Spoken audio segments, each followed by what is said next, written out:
Mitchell S. Karnes Podcast with our host, Mitchell S. Karnes. Mitchell, how are you? And what is our topic for today? Well, I'm doing fine, but I would like to just give my readers and everyone an idea of what goes on when you're writing a series, because there's more than just popping a book out and then going on to the next. All right, let's get going and see how that goes. All right. We're writing the whole Abbey Rhodes Mysteries series, and Watergrave came out in January. The least of these came out in July, and so you still got things going on with that while you're trying to produce the others. And so with those two books published, we got Watergrave. We're still in the discussions on the movie. And is this person going to be interested in, are they going to produce that?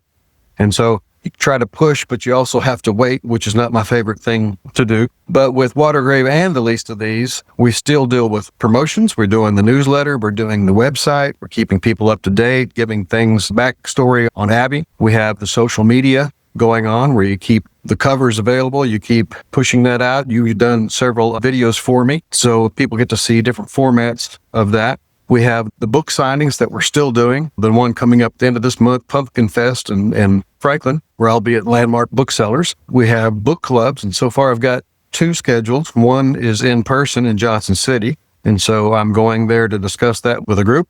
Another one is Zoom, and that's from the Knoxville area. I had done the Rarity Bay Women's Club, and so this came out of that. And then I welcome anyone who wants to invite me to either Zoom with their book club or talk about that or come in person if it's close enough for me to do.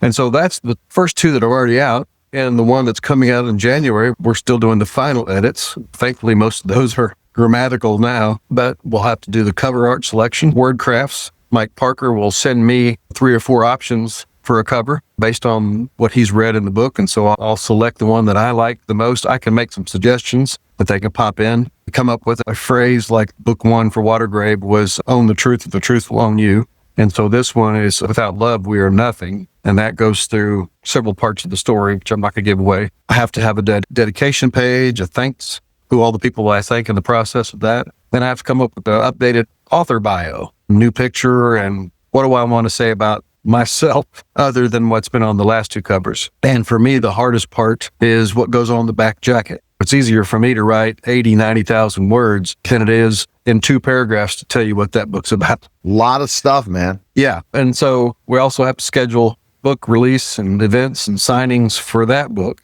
And then now I'm working on Abbey's Road. So that releases in July of next year. So I've got all these things going on at one time. And that one, it's a continuing thread through books 1 through 3. This is immediately following book 3. It's the next day. So things are continuing on from that one.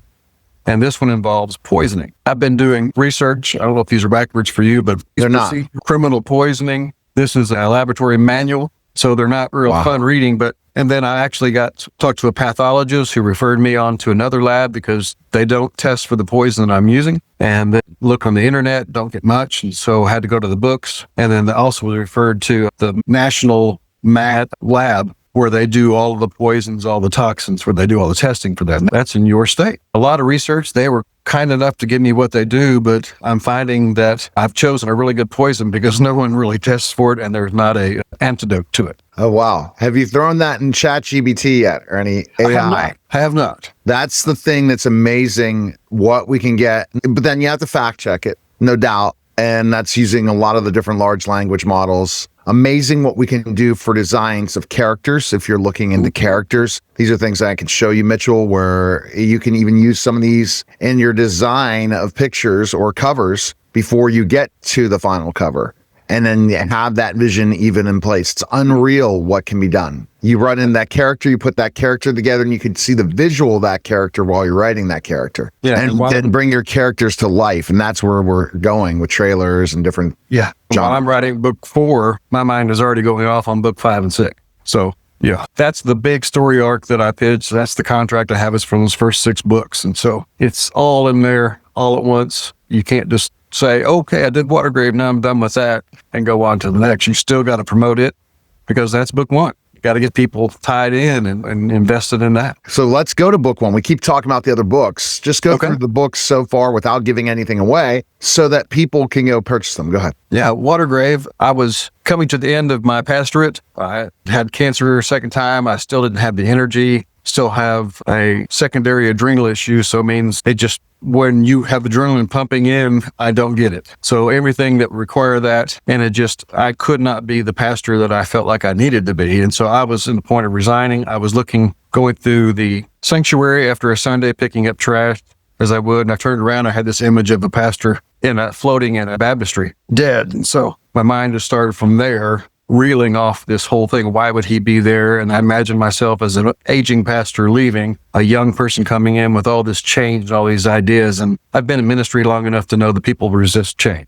And so who would resist it to the point of actually killing this guy? And that's where the story just bubbled out. And I'd always loved this character of Abbey Rhodes. I threw in a novel that I'd done previously and didn't quite like the backstory I had for her. And so I loved the name, and I loved what I was going to be able to do with it, like book 4 right now, Abbey's Road, playing off the lyrics of the Beatles' Abbey Road.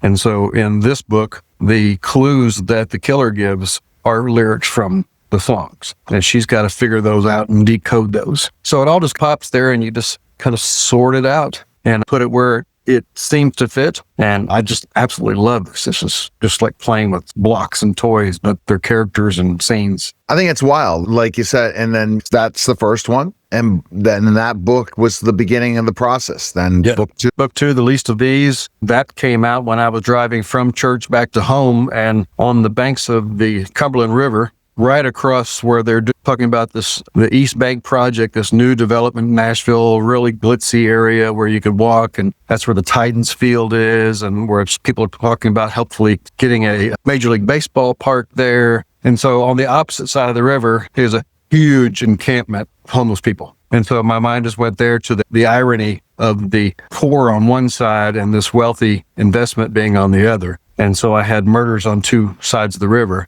How would the system react to that? How would the mayor push for that? Would he push to investigate the homeless or an investor's son? And that's where that came out. And now, so even as you've done it to The Least of These, you've done it unto me. That's where that title is. And you were really happy with the success of that. And that's where you're promoting books 1 and 2 at the same time. And then if you can get, when the third one comes out and they buy all 3, you're really starting to generate a buzz. Yes.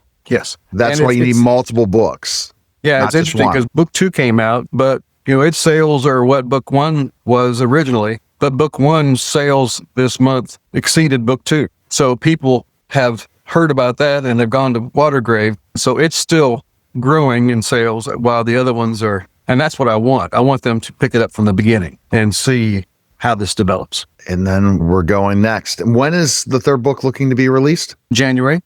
So it's not far away. I can't believe it. I can't believe how quick this year has gone and the great success. And you're waiting on news still about the movie, right? Very close. And he told me waiting is a good thing because that means that this person is still going through the process of reading. They decided not to cut it because if you hear the no, that's quicker. Yeah. No's quicker than a yes, isn't it? Yes, because they've already seen it twice. And so now it's the screenplay itself with all the dialogue. And so the fact that they've kept that and are still interested to this point, that's a good thing. The best place to go is Mitchell S. Karnes Author. And next week, hopefully we'll have great news. The newsletter's out. If you've not subscribed to the newsletter, go to mitchellskarnesauthor.com and subscribe to the newsletter. Appreciate it. If you need help promoting, go to Neil Haley. I appreciate that, Mitchell. I really do. You're a great client, and I'm rooting for you to know big things are happening. Once you have your movie distribution, I am working with a streaming network now and looking to launch another streaming network. So there's multiple projects. If I could tell you all the things that are going on me, it's about me interviewing people. You understand that multiple things going on. Oh, gosh. It's crazy. All right. See you, Mitchell.